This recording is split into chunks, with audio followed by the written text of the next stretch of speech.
Kidlat News Updates. Sa ating mga balita, CCP, NPA, NDF nanawagang muling simulan ang peace talks. 277.5 million pesos na halaga ng shabu na samsam sa Northern Samar. Malacanang nakatakdang mag-issue ng executive orders sa Pogo ban. Ako po si Cesar Soriano, kasama ang buong puwersa ng Kidlat News Channel para ihatid ang mga nangungunang balita sa buong kapuluan ngayon. Nanawagan ng Communist Party of the Philippines o CPP sa gobyerno ng Pilipinas na muling buksan ang peace talks. Sa isang press release, iginiit ni CPP Chief Information Officer Marco Valbuena na kailangang muling ibalik ang peace negotiations sa pagitan ng National Democratic Front of the Philippines at ng Government of the Republic of the Philippines. Ayon kay Valbuena, hindi lamang pagsawata ng armed conflict ang layunin ng peace negotiations, kundi para mabigyang solusyon ang mga problema na naging sanhi ng civil war.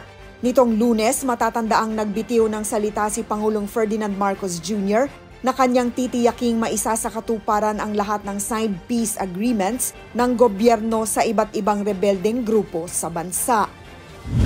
Aabot sa 37 kilo ng shabu na may tinatayang market value na 277 million pesos ang narecover mula sa isang abandonadong sasakyan sa Barangay Hubasan, Allen, Northern Samar. Nadiskubre ang nasabing kontrabando matapos magkaroon ng checkpoint ang Regional Highway Patrol Unit sa lugar. Base sa ulat, agad na in-impound ang isang sasakyan dahil sa kawalan ng plaka at hindi pagsusuot ng seatbelt ng driver. Dahil sa kaba, tumakbo ang suspect at nagawang makatakas. Sa visual inspection ng sasakyan, nakita ang isang plastic bag na may markang Chinese at laman ang 37 malalaking pakete ng shabu. Patuloy ang investigasyon at paghahanap ng mga pulis sa tumakas na suspect. Nakatakdang mag-issue ang Malacanang ng isang executive order o EO para sa guidelines na pagbaban ng Pogo sa bansa ayon sa Philippine Amusement and Gaming Corporation o PAGCOR.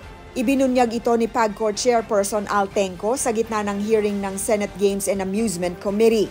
Ayon kay Tenco, kasalukuyan pang dinadraft ang naturang EO para matiyak na malaman ng lahat ng magiging epekto ng Pogo ban. Layunin rin ng EO na linawin kung ililipat ba ang mga legal na Pogo operators sa export processing zones. Dagdag ni Tenco, mayroon na ring ilang mga kumpanya ang sumulat sa PAGCOR at voluntaryo na nagsabi na paunti-unti na silang magsasara. Naniniwala rin ang chairperson na walang magiging malaking problema pagdating sa canceling ng mga lisensya ng Pogo operators. Para sa Kidlat News Updates, ako si Rosalyn Sinchonko, nag-uula. At inyo pong natungayan ang mga headlines sa nakalipas na mga oras.